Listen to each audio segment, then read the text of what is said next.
Shalom keluarga damai yang terkasih di dalam Tuhan. Puji Tuhan, kita berjumpa kembali di dalam Renungan Samas pada saat ini, Senin 31 Januari 2022. Puji Tuhan, kita sudah melewati 1 bulan di tahun 2022 ini. Dan kita akan merenungkan satu tema, hikmat yang benar. Firman Tuhan terambil di dalam 1 Korintus pasal 2 ayat 6 sampai dengan 16. Namun saya akan membacakan di dalam ayat yang ke-7 dan 8 saja. Demikian. Tetapi yang kami beritakan ialah hikmat Allah yang tersembunyi dan rahasia, yang sebelum dunia dijadikan, telah disediakan Allah bagi kemuliaan kita. Tidak ada dari penguasa dunia ini yang mengenalnya, sebab kalau sekiranya mereka mengenalnya, mereka tidak menyalibkan Tuhan yang mulia. Demikian firman Tuhan. Keluarga damai, kota Korintus pada zaman itu adalah kota metropolitan. Satu kota yang sangat maju, bukan hanya secara perekonomian, tetapi juga di dalam budaya dan sebagainya. Nah, gereja jemaat di kota Korintus merupakan gereja yang besar, di mana gereja ini memiliki potensi yang luar biasa. Salah satunya adalah jemaat-jemaat yang pandai, cendekia.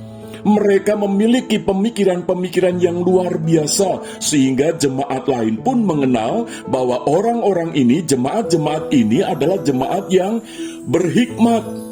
Namun sayangnya berjalannya waktu, justru gereja Korintus itu memiliki perselisihan, ada konflik di dalamnya. Satu perselisihan yang memicu pertengkaran satu sama lain, dan ini bisa menimbulkan satu kekacauan di dalam hidup gereja jemaat Tuhan. Keluarga damai, sangat mengherankan bukan? Ketika banyak orang-orang pinter menjadi jemaat di gereja, tidak menghasilkan sesuatu yang baik, sesuatu yang menenteramkan. Dan itu yang terjadi, maka Rasul Paulus menuliskan surat kepada jemaat di Korintus ini secara khusus di pasal yang ketiga, di mana LAI memberikan judul perselisihan. Dan memang itu satu fakta di tengah jemaat kota Korintus, di mana Paulus menasihatkan, paling tidak berdasarkan realita yang terjadi, yaitu masalah perselisihan itu. Paulus menegaskan di dalam 1 Korintus 3 ayat yang keempat, karena jika yang seorang berkata aku dari golongan Paulus, dan yang lain berkata aku dari golongan Apolos, bukankah hal itu menunjukkan bahwa kamu manusia duniawi, bukan rohani? Karena memang pada saat itu ada seorang tokoh yang diidolakan di tengah jemaat, yaitu bernama Apolos. Dan orang ini orang yang pintar, orang yang dianggap memiliki hikmat. Demikian juga Paulus. Sehingga di dalam kehidupan bersama mereka sebagai jemaat, nah ini mengidolakan satu sama lain, yang dianggap ini orang-orang yang berhikmat begitu. Tetapi justru itu menimbulkan perselisihan, itu menimbulkan perpecahan. Padahal sebagai jemaat yang adalah tubuh Kristus, harusnya tidak demikian. Nah, maka Paulus menasihatkan di dalam pasal yang kedua, ayatnya yang ke-7 dan 8 tadi. Tetapi yang kami beritakan ialah hikmat Allah yang tersembunyi, hikmat Allah. Dan hikmat Allah ini merujuk kepada Tuhan Yesus Kristus, di mana Paulus menyinggung bahwa hikmat Allah ini, yaitu Yesus Kristus, itu tersembunyi dan rahasia yang sebelum dunia dijadikan. Jadi keberadaan hikmat itu bukan kepandaian seseorang secara ilmu pengetahuan, bukan kondisi seseorang yang berbicara itu memiliki sebuah karisma dan seterusnya. Tetapi hikmat di sini berbicara tentang pribadi. Sehingga setiap orang yang memiliki iman kepada Yesus Kristus itu seharusnya memiliki hikmat Allah, hikmat yang benar. Dan kalau itu terjadi, maka buah daripada hikmat yang benar adalah cinta kasih, di mana hidup satu dengan yang lain di tengah segala keberagaman perbedaan, tetapi memiliki satu, yaitu kasih yang mengikat relasi mereka, sehingga tidak sampai menimbulkan perpecahan, perselisihan, persaingan, dan seterusnya.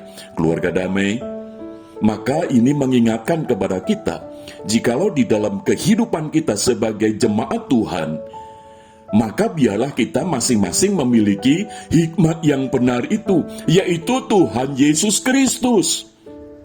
Sehingga kalau Tuhan Yesus Kristus ada di dalam hati kita, Dia yang bertahta di dalam hati kita, maka pikiran kita akan berpusat kepada Kristus.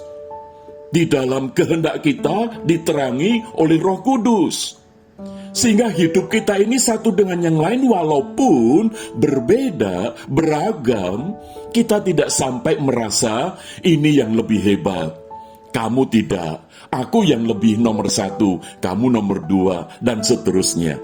Keluarga damai, biarlah surat daripada Paulus kepada jemaat di Korintus pada saat ini mengingatkan kita juga, jikalau Tuhan memberikan kepada kita kasih karunia yang lebih daripada yang lain, bukan berarti kita ini menjadi lebih hebat daripada yang lain, tetapi dengan kerendahan hikmat Allah yaitu Kristus, kita ini bisa mengangkat saudara-saudara kita yang merasa tidak berhikmat, mereka yang merasa rendah, itu tidak lagi direndahkan, tetapi kita boleh hidup bersama-sama sebagai orang-orang yang memiliki hikmat yang benar di dalam Kristus Yesus.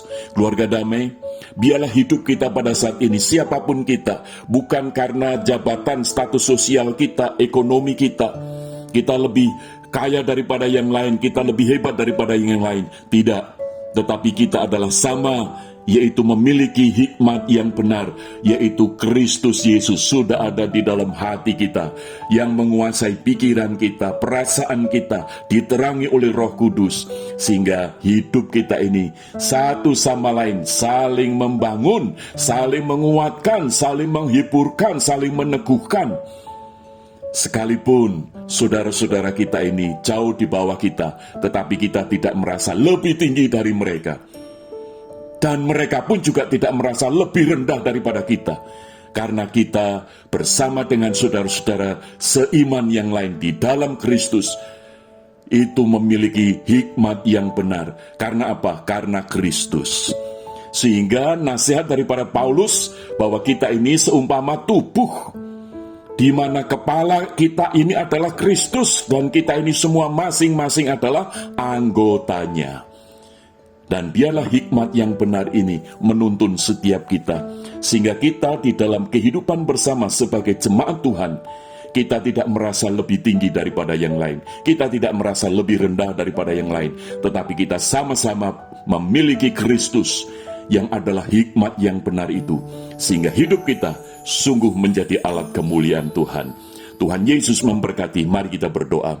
Bapa Surgawi, ajarlah kami untuk memiliki hikmat yang benar, yaitu Tuhan Yesus Kristus. Biarlah ketika kami mengaku dengan mulut dan menerima di dalam hati Yesus Kristus adalah Tuhan dan Juru Selamat kami yang hidup, maka biarlah hati kami dikuasai oleh Kristus, pikiran kami dikuasai oleh Kristus, perasaan kami, kehendak kami diterangi, dikuasai, dituntun oleh Kristus, sehingga hidup kami sebagai jemaat Tuhan adalah hidup untuk kemuliaan nama Tuhan. Maka biarlah kami ketika memiliki hikmat yang benar itu, kami boleh menjadi wujud kasih Allah di tengah jemaat-Mu. Terima kasih ya Bapa untuk firman-Mu. Kiranya Engkau yang meneguhkan setiap kami, sehingga hidup kami ada di dalam hikmat yang benar. Di dalam nama Tuhan Yesus kami berdoa. Haleluya. Amin. Keluarga damai, Tuhan Yesus memberkati. Amin.